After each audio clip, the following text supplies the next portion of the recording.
Hello and welcome to the Motoring News Zone, the show where we take you through the biggest stories in the world of cars right now. This week we cover the EV sales figures for 2024 and look forward to the 2025 forecast. We react to the biggest concerns that drivers have about autonomous, aka driverless cars, and we also take a look at how Norway became the first nation to have more electric vehicles than petrol-powered cars, which it achieved late last year. All that and a whole lot more is coming up in today's show. Let's dive in. So, interesting headline here on the motoringchronicle.com. Record EV market share, but weak private demand frustrates ambition. Now, I've spoken a lot about the percentages that car manufacturers are having to hit when it comes to how many electric vehicles they're having to produce to meet the ZEV mandate, the zero emissions vehicles mandate. A lot of controversy around that, and I think that is probably to do with this, the findings of this article here. So let's have a look at this, guys, and I'll give my thoughts on it as always at the end. Full article on the motoringchronicle.com as always. The UK new car market recorded its second successive year of growth, with 1.9 million new cars reaching the road in 2024, a rise of 2.6% on the previous year, according to the latest figures from the Society of Motor Manufacturers and Traders, SMMT. In the final month of the year, the market remained flat at 140,000 units, a marginal minus 0.2% decline, capping off a challenging year for the sector as manufacturers strove to create demand for electric vehicles in a bid to meet new mandated sales targets. Ford are apparently going to get a £100 million fine for not meeting their targets, and other manufacturers will probably have to endure a similar fine as well. It's all to do with the ZEV mandate and what it demands basically from manufacturers. It's a very controversial issue. I've already gone through it several times. Do check out that video if you've not seen it already, of course. But over the full year, growth was delivered entirely by fleets, up 11.8% to reach 1.1 million units, accounting for a record 6 in 10, nearly 60% of new car registrations. Conversely, registrations by private buyers fell by 8.7% to 746,000 units, less than in 2020 when social distancing restrictions during the pandemic shut down the market for 3 months. The far smaller business sector saw uptake fall by 3.1%, down to 42,000 units. The first year of mandated targets for new zero-emission vehicles finished with another strong December performance, with 43,000 new battery electric vehicles (BEV) registrations accounting for 31% of the market, the highest since December 2022's record 32.9%, and as a result BEVs made up 19.6% of the market, around 381,000 units in 2024, up by more than a fifth from 67,000 units from last year, but fell short of the 22% demanded by the mandate. So some manufacturers will have probably gone above that. For example, Tesla, because, they're all electric vehicles, and some will have been below it, like Ford, like we've already established. And on top of that as well, that is despite having what is described as unsustainable benefits and encouragements when it comes to these electric vehicles. Even though it's not sustainable by the manufacturers, they're doing everything to try and avoid some kind of fine. And it's still, even then, not enough. Industry has pulled every lever to achieve its target, with manufacturers discounting totaling more than 4.5 billion last year, an amount that is not sustainable in the long term, like I just established. Billions of pounds of investment in new technologies and products over the past decade have delivered a record 132 ZEV models to the UK market, up 30% since 2023 to account for a third of all models available, with an average range of almost 280 miles, more than 2 weeks of driving for most people. Not me. Not me. That's like a week. One of the major constraints to growth, however, has been lackluster demand from private buyers, with only 1 in 10 choosing an EV in 2024.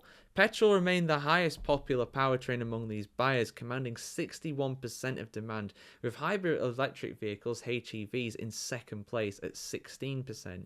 Conversely, around 64,000 more BEVs were registered by businesses and fleets than a year ago, with such vehicles representing a quarter, 25.4%, of those segments' registrations, and demonstrating the effectiveness of the compelling tax incentive afforded to non-private buyers. Across the total market, pure petrol and diesel car registrations fell by 4.4 and 13.6% respectively, as more buyers swapped to either BEVs or to lower emission hybrid electric vehicles, which were up 9.6%, and plug-in hybrids, which were up over 18%. Consequently, new car average CO2 has fallen by 6.2% to 102 grams per kilometre.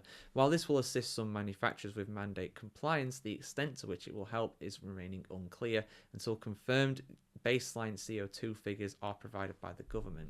Meeting the mandate threshold in 2025 will be even more intense, as the target is now 28%, requiring an EV market uplift of just under 50% in a year. It's not happening. They need to revise those figures. I've already gone into it in depth, but it needs to be said again. That is shocking. Action is needed to amend the regulation to reflect the reality of constrained market and ZEV demand falling to grow in line with expectations. When the previous government drew up plans for the mandate, the 2024 BEV market was forecast to be almost 20%, or around 75,000 units, larger than has been evaluated. With manufacturer support at record but unsustainable levels, government must do more to stimulate private demand and challenge charge point operators to accelerate rollout, ensuring the UK has a reliable, affordable and comprehensive nationwide network of infrastructure that dispels any doubts about potential EV buyers having harboured, so even more drivers will make the switch. And there's some quotes there and also some stats for you guys. I'm sure you'll probably pause the video and have a little look at those tables, but the full article, as always, is on the motoringchronicle.com if you want to have a go and have a look. If you're on YouTube and you're viewing this, you'll be able to click the link as always. But if you're on Microsoft, just go onto the website. We can't put links in the description, I'm afraid. Unfortunately, it's just what it is. But yeah, I want to hear your thoughts on this in the comments below, guys.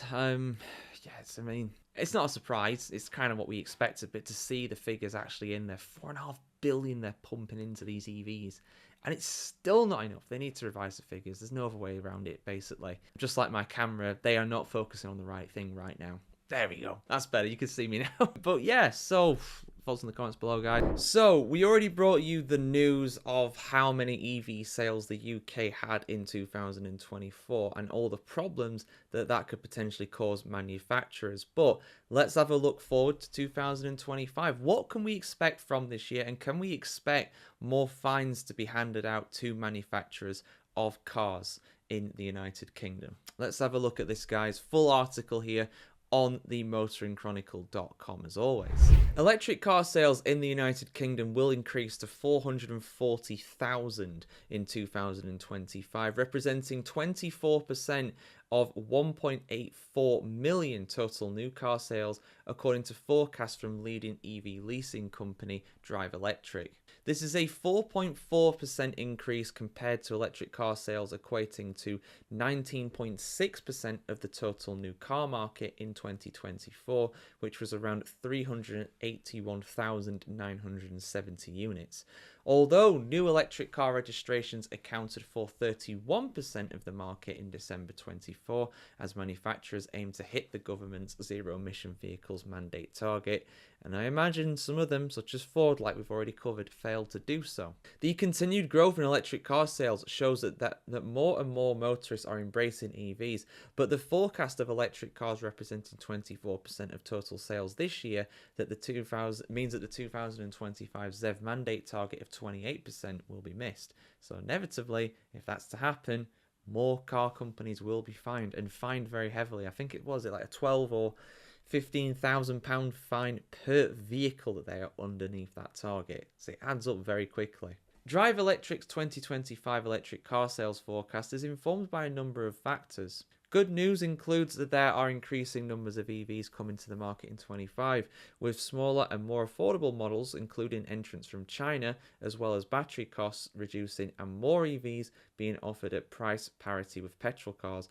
But those are unsustainable in terms of the long term of these manufacturers offering these deals. The latest EVs also have longer driving ranges and faster charging, helping to break down the barrier of range anxiety, which has been cited as a blocker to adoption and amplified by misinformation. But the fact remains that the UK's EV charging infrastructure is miles off it, to be fair, but it is continuing to expand, particularly with more rapid and ultra rapid chargers, giving consumers added confidence to switch to EVs. There are still also significant financial incentives for businesses and fleets to transition to EVs, thanks to low benefit in kind BIK, tax rates, which is 2% until April 25 and then rising by 1% each year to 5% in April 28. These low BIK rates have fueled the increase in popularity of salary sacrifice, which can reduce the monthly cost of driving an EV by up to 40% of the employees of an organisation. Businesses will also be incentivized to electrify to enable them to report on carbon emission reductions, helping to secure existing contracts and win new business. However, although financial incentives exist to support businesses and fleets to transition to EVs, there are currently no similar measures such as grants for private motorists, which will continue to hold back EV retail sales. Drive Electric's forecast for 1.84 million overall car sales in the UK in 25 is slightly lower than some other industry figures because it is expected that some manufacturers will reduce sales of petrol and diesel cars in an effort to meet the ZEV mandate targets, a development that was already evident in 24. So basically, guys, what that means is that because of these fines coming in for manufacturers that don't meet the percentage of the overall sales, it'll mean that instead of creating more and a surplus of electric vehicles that they can't sell and it's just going to be basically a money pit for them at that point, manufacturers are actually going to make less petrol and diesel cars, which if you're wanting a petrol diesel car, is not good. It's not good for you, and that would also drive their price up, and again in turn lower the demand, of course, but in turn, if you really wanted one, it would make it very difficult to. A key factor in the shortfall is that while businesses and fleets enjoy financial incentives to make the switch to electric cars, and although EVs have lower overall costs than petrol and diesel cars, there are currently no incentives for private motorists to purchase new EVs. I mean, it depends where you go to. Like I've said a few times in these videos, my friend who's got an EV Honda says she loves it, and it was a lot cheaper than getting a petrol car, even equivalent to that at Honda, so it was a no-brainer for her. Drive Electric is one of the UK's leading electric vehicle leasing companies, and it uses its own model built from its intelligence of the UK market to forecast registrations of battery electric cars and vans each year. In January 2024, Drive Electric accurately predicted that the percentage of EV sales for 24 would be closer to 19% of the total market, rather than the industry forecast of 22, the latter being revised downwards later in the year to around 19. Although some manufacturers may hit or exceed the 28% ZEV mandate for 25, Tesla, for example, only sells EVs, being one of the obvious winners of that. Many manufacturers are likely to fall short of the target because they currently don't have enough EVs in their model ranges, and demand for EVs from private motorists remains much lower from business and fleets. Again, those incentives playing a part in that. Yes, £15,000 for each vehicle they are under. And that is for 28% as well for this year in 25. The government is currently consulting on details around the 2030 end sales date for petrol and diesel cars, as well as flexibilities in the ZEV mandate, a process which is due to be completed on the 18th of February 25. So we'll bring you that news when it comes next month. EVs are seen as a key solution to help the UK achieve its net zero greenhouse gas target, as well as helping with the problem of local air quality. EVs also have lower running costs than petrol and diesel vehicles. However, an overwhelming factor in the rapid increase of EV adoption is the vast majority of motorists prefer the driving experience of EVs compared to petrol. The vast majority of motorists prefer the driving experience of EVs compared to petrol and diesel cars and vans. Thoughts, guys? I'm surprised at that one, I'll be honest. I wouldn't say the driving experience is better.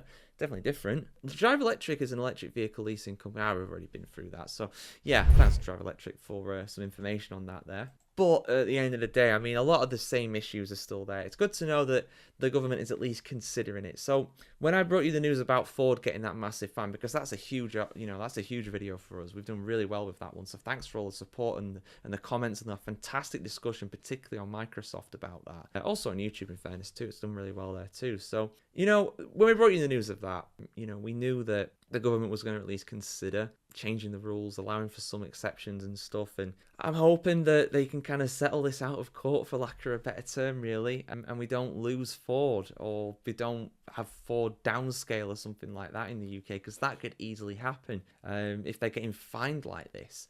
Now, some people did hypothesize that Ford might have done that massive, but will basically take the massive fine, because at that point it would have been more expensive for them to manufacture a load of EVs that they'd never be able to sell.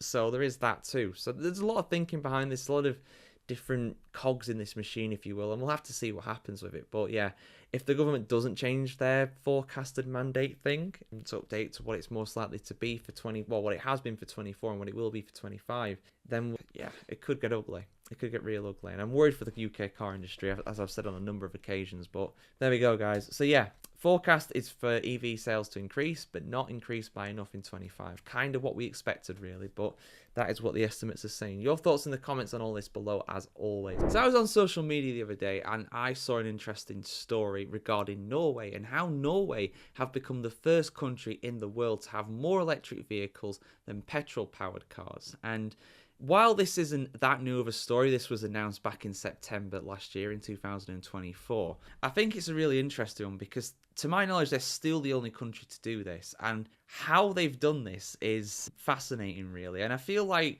we in the UK could definitely learn a few lessons from this. Norway has a unique advantage in this, I feel, but at the end of the day, what they've done is still impressive, and that can't be gotten away from. That is just a fact. So let's have a look at how Norway has done this and look at the stats behind this. So the official figures state that there are apparently 2.8 million private cars in Norway. 754,303 were registered as all electric in 2024, compared to 753,905 that run on petrol. So it's only just higher, but that gap is ever widening, because all electric cars in August 2024 in Norway, they were all registered pretty much as electric vehicles. 94.3% were EV sales compared to petrol, compared to diesel.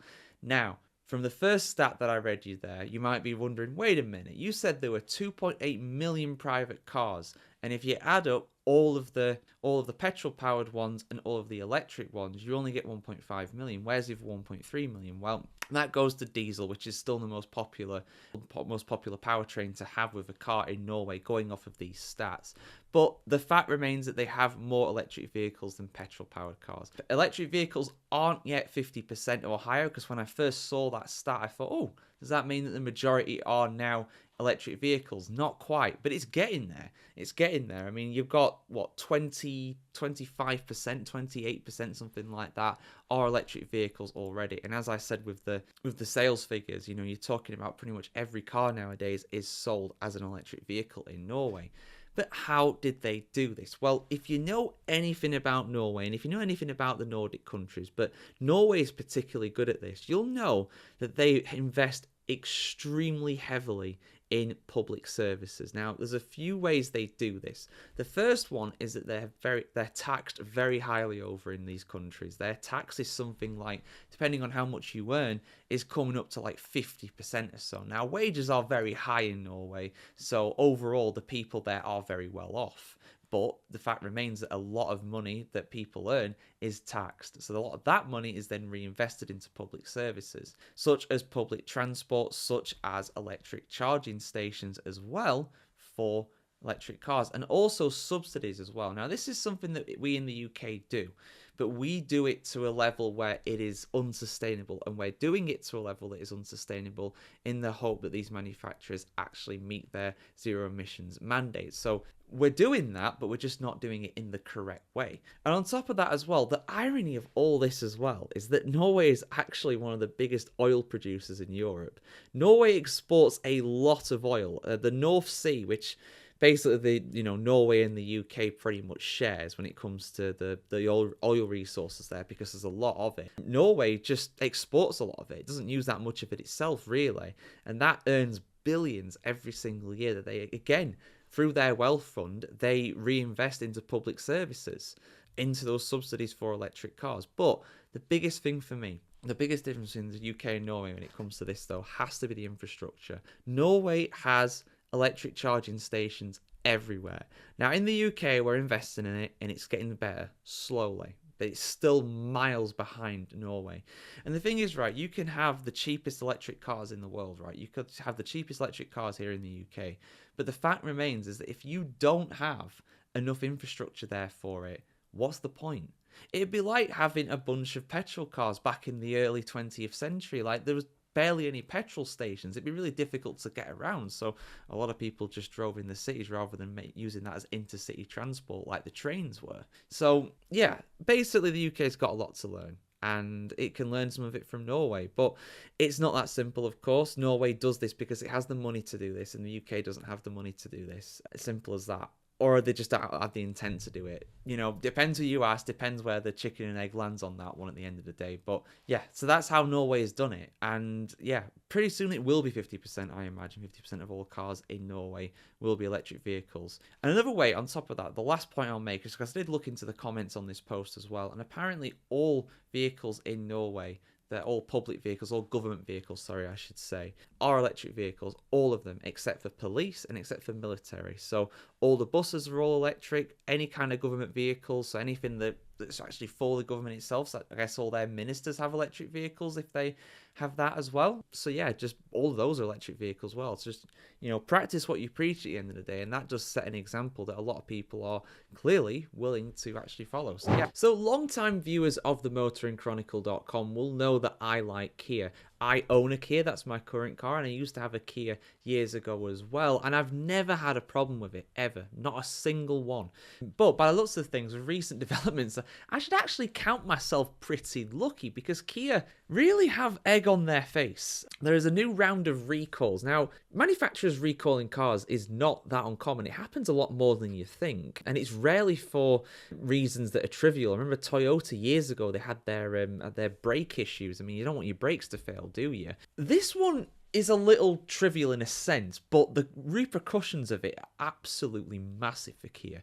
I'll explain what's happened here, because honestly, when I saw this come up in my feed, I thought, no, that's not true. That's got to be an exaggeration or an old recycled story or something. But no, it's pretty current, and it's definitely real. It's definitely happening. So let me just explain about this, guys, because yeah, Kia are recalling over 22,000 vehicles over this mistake. So let's just dive into what's happened here. So the EV9, which was released in the United States in October 2023, this is the car in question here. Now, it was due to hit the UK market later this month in January 2025. So you're probably thinking, well, what's the big deal here? I mean, this car's been out for a while in the States. Why is it having problems in the UK? Well, I will tell you.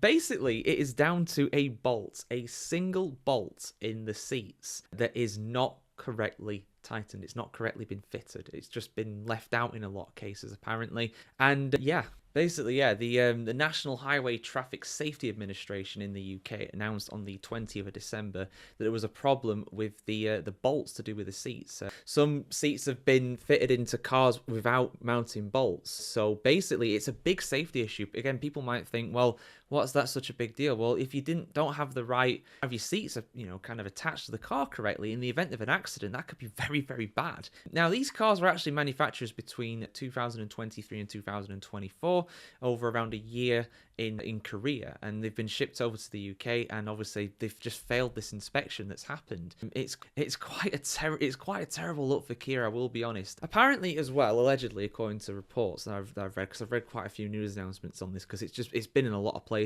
Basically, a single worker, one guy or one girl, has absolutely messed up here. Now, I don't wish ill on anybody, of course. I don't want people to lose their jobs. I'm not that kind of person.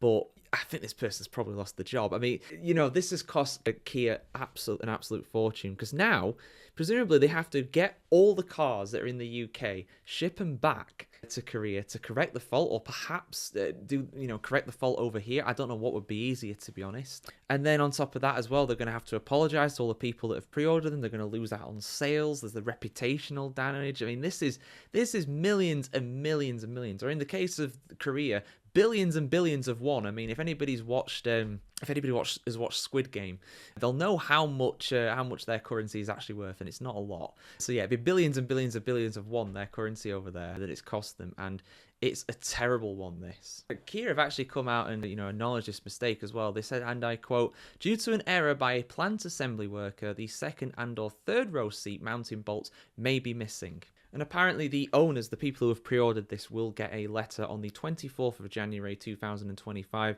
explaining that there is this fault, and I presumably apologising, maybe getting arrangements to have a different vehicle in the meantime, because people might not have a car because of this, and you get into like disability cars and stuff like that, people can't be without them. So yeah, it's something that's really, really embarrassing for Kia. It's something that is so minor in terms of the actual assembly of the car, how many thousands of parts there are there, but in terms of the reputational damage, in terms of the I mean, I tell you what, it's very good that the UK authorities were very, very thorough with their examinations, because imagine if people drove these cars, didn't realise that these bolts weren't on there. It could easily happen, and then in the event of an accident, they get injured because of that.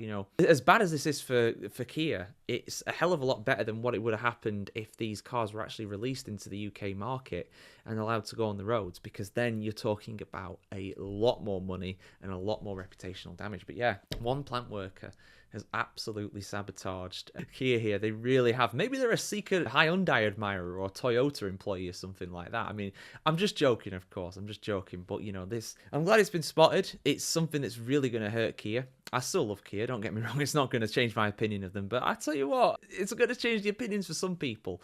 But then again, I'm probably less controversial than what Jaguar are doing right now. So, driverless cars. We've spoke about them a bit here on the motoringchronicle.com, and how perceptions towards them are changing. More people than ever are now comfortable getting in a driverless car, and I imagine that trend will continue as the technology improves and eventually they come onto the roads. I think they're already rolled out in America. Like, there are some driverless cars that do pick you up and take you around in the States, which is something that I believe is coming into effect in the UK in the coming years as well. So let's have a look at this though, guys, because there's a lot of concerns when it comes to driverless cars, and I myself would not personally be comfortable going in one. That's just my opinion. Not everybody else shares that opinion clearly, but let's have a look at what the most common concerns are.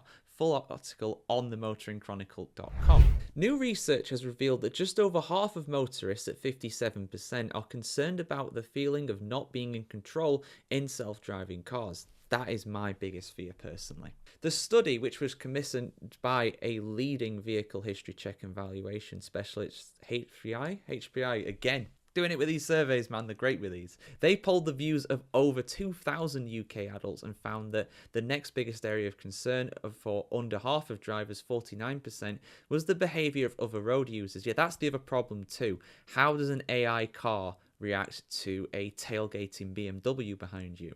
Because it happens on the roads, man. Happens a lot. The poll found that women are slightly more concerned about not feeling in control than men, 60% compared to 55%. This is why women live longer than us. 2 in 5 drivers, 41%, are concerned about being involved in an accident, and just over 3 in 10, 37.5%, said that the general state and conditions of UK roads worry them. That's another thing too. How do they deal with potholes? Probably not amazingly well, because this is why they work in America better than here, because their roads are arrow straight, they're very nice to drive on, they're very wide. Here in the UK, they're narrow, bumpy, potholy, and right now here in the UK, at least where I am anyway, very snowy and very icy, and with no gritters in sight to relieve the roads of the absolute ice rink that is out there at the moment. A third of motorists, at 37%, are concerned about how driverless cars interact with each other, and a third, 35%, worried that their lack of confidence in using the technology. Yeah, you gotta get used to things, of course.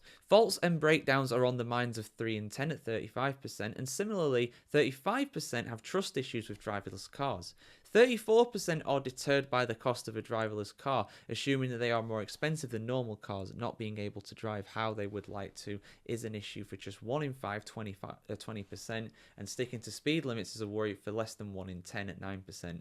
I mean, the way people drive, I don't think that many people are concerned about breaking the speed limit over here. Trust levels in driverless cars among young drivers at 18 to 26-year-olds are 2.5 times higher than they are among drivers at 55 to 64 and over 65s, which is 26, 13 and 10% respectively.